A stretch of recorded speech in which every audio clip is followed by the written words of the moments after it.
This is Amrita Varma for the World TV, and I am with Juhikadevi Bhanjdeo. And Juhika is one of the 5 contenders for the final title of the Emerging Artist Award 2012, which Glenfiddich and Best College Art have come up with. And Juhika here has a very interesting way of looking at life. She looks at it through pockets. So, Juhika, can you tell me a little bit more about the works you've put here? Yeah, first of all, I would like to talk about, little talk about the thing from where I started up. Basically, the things which revolve around me is the pocket, and the other is the object.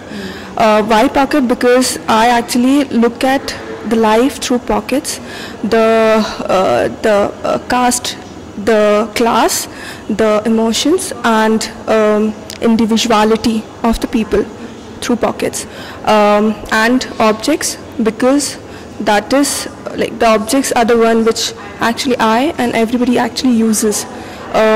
So it plays a very big role in my life. Particularly in this work, which is 76 inverted pockets. I'm from a very small tribal place, which is Bastar, which comes under Chhattisgarh state. There, on 6th of April 2010, 76 CRPF officers were actually killed in an ambush by the Naxals. So, to be very frank, if this would have been the incident, if this would have been in any other place, I would not have got that, or this incident struck me too much. But that was my hometown, and so I was forced to look at this incident. As I went deep into, I realized it is not the thing which I was just looking at before, because the many multinational companies and industries coming into villages and asking the tribals to move out, and that has led this incident to occur. And so right now I am exactly in the middle, not able to talk about those 76 lives which is no more, plus the tribal people who are being tortured and suffered by those multinational and companies like stuffs. And so when I realized this stuff, I stopped working on individual pockets. So it is you can see some of the pockets are actually painted of my recorded stuffs, which I actually see in my daily life. And some are basically common objects which you use in your daily life, which come in through the artwork. Yes. I can see a little mobile phone, etc. over there. Earlier it was just my objects, and then I started looking up a little differently, because it is when I'm, say, suppose talking to you, I would pick up some of your, say, suppose your shoes. Also that will come into my work. So it is I'm actually recording the things each and every second and time which is actually happening around me. So it is a kind of recordings which I'm doing of my life, which is and my surroundings. That's amazing.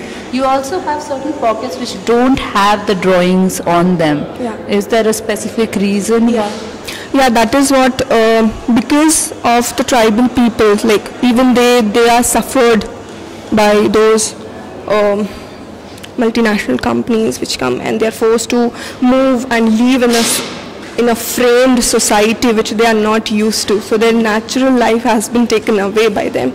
And so this is the reason of this whole thing. Also in the other work, which is basically a sari, right? A traditional sari. Yes. We find amalgamation of modern living and in conflict with something which was older and traditional. Yes. Right? So I find it very interesting that you say that even with the sari, which is over here, you have, it's basically about enveloping a person. It's again a pocket for you. Yes. So this whole looking at pockets and looking at pockets as live entities is something which I found very interesting in your work. But can you tell me a little bit more about how actually you decided on pockets? Like, was it something which came off while you were at your, I believe you're studying in Baroda. So was it something which came through earlier, or was it a childhood influence? No. It was like when I was doing my bachelor's studies. Earlier I used to paint in canvases, but then I was looking for the thing which is actually common and more close to the people. Yes, again canvas is again a fabric, so it is not something very new and very strange which I have taken. It is the other form of fabric. Why pockets? First I did a shirt, a life-size, I think bigger than a life-size shirt, which is 6 feet height with lots of pockets inside, talking about humanity of a human. Different classes of people coming together, merging together, and yes, living together. And then after this thing, I realized that shirt is actually a standby thing, but the more thing which I was interested in was the pockets. And then I started looking up things which are actually pockets, which are not actually pockets, but yeah, I am looking it as pockets. For example, tea bags and many more things like a baba suit or saris. So thank you so much, Juhika. Thank you so much. Best of luck. Thank you.